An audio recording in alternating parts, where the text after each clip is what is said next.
안녕하세요. 이민의 비상구를 찾아라 상구TV의 상구입니다.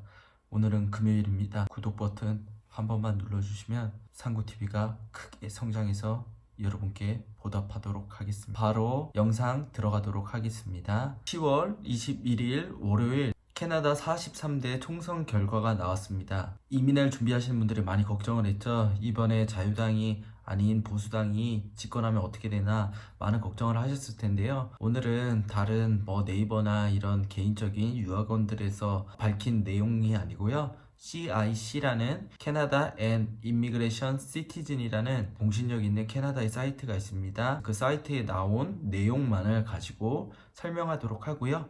뒤에는 제 개인적인 생각을 또한 설명드리도록 하겠습니다. 자, CIC 뉴스를 같이 보면 되는데요. 먼저 1번은 총선 결과 원문 자료입니다. 참고해 주시면 좋을 것 같고요. 두 번째는 제가 간단하게 중요한 것들만 해석해 보았습니다. 첫 번째로는 40일 선거 캠페인 이민 정책을 약속했는데 한 번도 탑 이슈로 만들지는 못했다고 합니다. 그 다음에 선거구 338 중 157곳에서 승리 33.1%의 득표율이고요. 2015년 39.5%에서 하락된 득표율입니다. 보수당 121석, 전국 득표율은 34.4%를 얻었다고 합니다.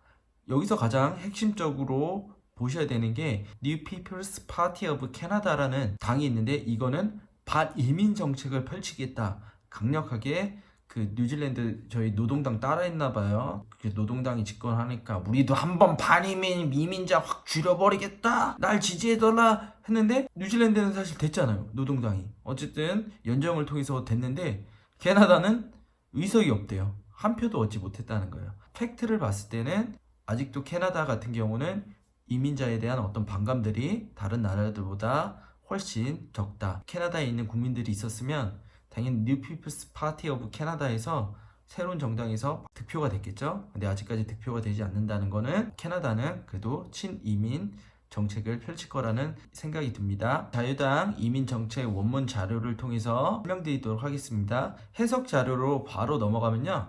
핵심적으로 크게 보셔야 되는 게 있는데요. 프로 임미그레이션 팔리시스라고 얘기하는데 자, 메조리티 서포트를 한다는 거예요. 이게 maybe possible이라고 써 있지만 자, 무슨 얘기냐면 자유당에서 하고 있는 임미그레이션 정책에 있어서 대다수의 정당들이 서포트하고 있다.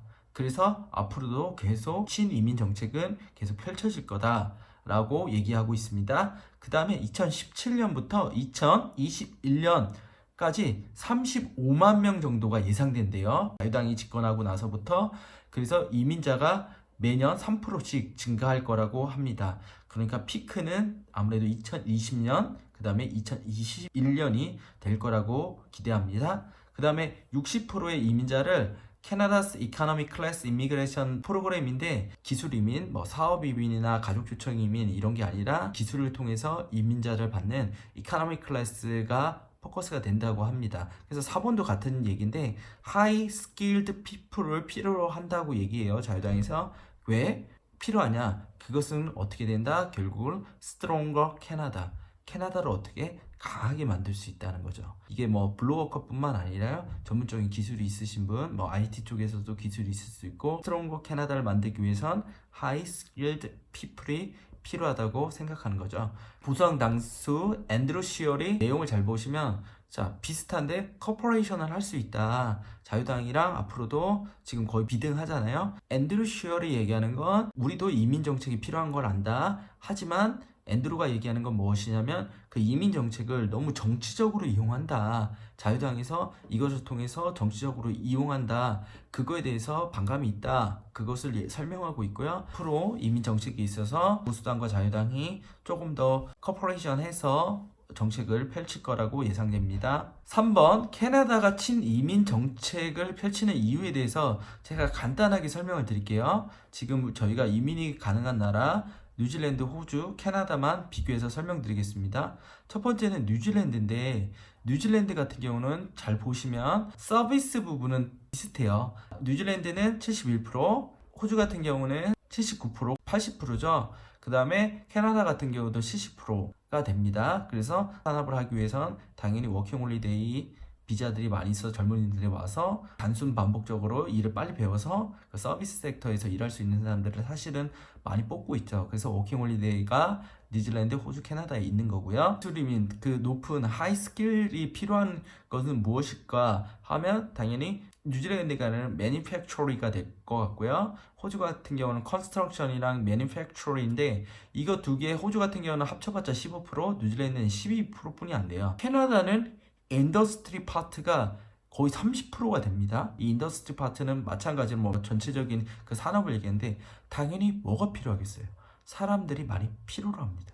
그렇기 때문에 봤을 때는 친이민 정책을 펼치는 이유라고 생각하고요. 마지막으로 저희가 봐야 되는 건 캐나다 이민은 미국을 주목해야 됩니다. 그 마지막에 제가 그래프 두 개를 색깔을 칠했거든요.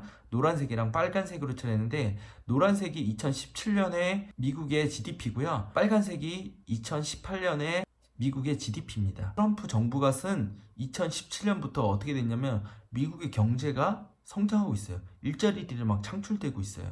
그렇기 때문에 일자리도 창출되고 경제가 활성화되다 보니까 뭐예요? 소비가 많이 늘어나겠죠. 그러면 그 소비를 많이 늘어나는 인더스트리의 가장 핵심은 어느 나라일까요? 바로 캐나다입니다. 왜요? 값싼 노동력. 왜요? 외국인들을 많이 받을 수 있기 때문에. 미국은 친이민 정책을 하는 나라가 아니기 때문에. 지금 있는 인구만 해도 충분하기 때문에. 그러면 값싼 노동력으로 재화를 생산해서 수출을 해야 되는데 캐나다가 있다는 거. 총선을 통해서 앞으로 자유당이 집권했으니까 뭐 큰 문제 없이 앞으로 이민 정책이 펼쳐질 거라는 예상은 맞는 얘기입니다. 근데 그보다 저희가 주목해야 되는 건 바로 트럼프예요. 미국을 떠나서요. 저희 이민자들만을 생각했을 때는 트럼프가 계속 미국에 집권을 해야 됩니다. 그래서 계속 경제가 성장되고 그래서 많은 소비를 하게 되고 그래서 캐나다에 있는 경제도 같이 발전할 수 있게끔 만들어야 되는데 2021년 1월에 만약에 트럼프 정권에서 지금 바뀌게 되고 그리고 또 미국의 경제가 어려워져서 미국에 있는 사람들도 일자리들이 많이 없어지고 그렇게 되면 미국에 있는 캐나다인들도 당연히 본국으로 돌아갈 테고 본국에 돌아가게 되면 이민에 대한 반감들이 많이 생길 테고요. 그렇게 되면 이민 정책도 바뀔 거라는 게 상구의 예상입니다. 한국도 당연히 미국을 봐야 되지만 특별히 캐나다에 이민을 준비하시는 분들은 지금 미국의 경제 상황이 어떻게 돌아가고 있는지를 확인하시고 그것을 통해서 이민을 준비하시는 게 캐나다 정치 보는 비중만큼 미국을 봐야 된다는 게 개인적인 생각입니다. 오늘의 결론입니다. 저스틴 트루도 캐나다 총리 그리고 4년 동안 친이민 정책 펼쳐주셔서 정말 감사하고요. 앞으로도 계속 친이민 정책 펼치기를 소원합니다. 와 진짜 세상 불공평해.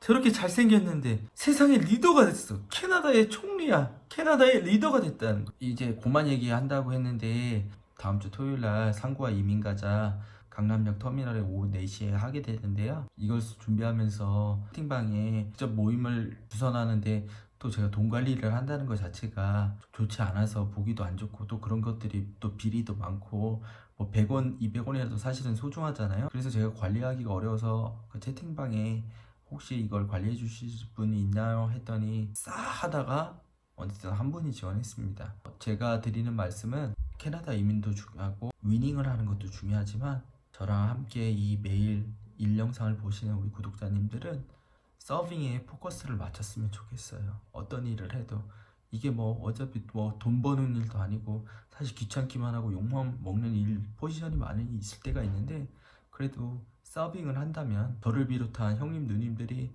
저스트 츄리들처럼 저희 얼굴이 갑자기 바뀌지는 않겠지만 그래도 어느 순간에 작은 곳이라도 제가 이 유튜브 295분의 리더가 된 것처럼 우리 형님 누님들도 서빙을 하게 된다면 그 자리에 작지만 거기서 리더가 될 거라고 확신합니다. 내일은 내 전 재산이 1억이라면 어디에 투자하나요?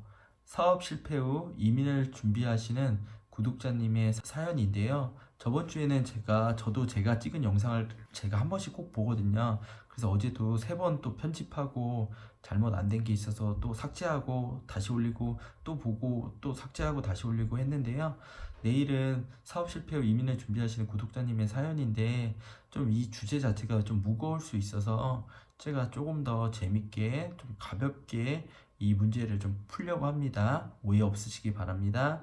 그러면 금요일 즐거운 밤 되시길 소원합니다. 감사합니다.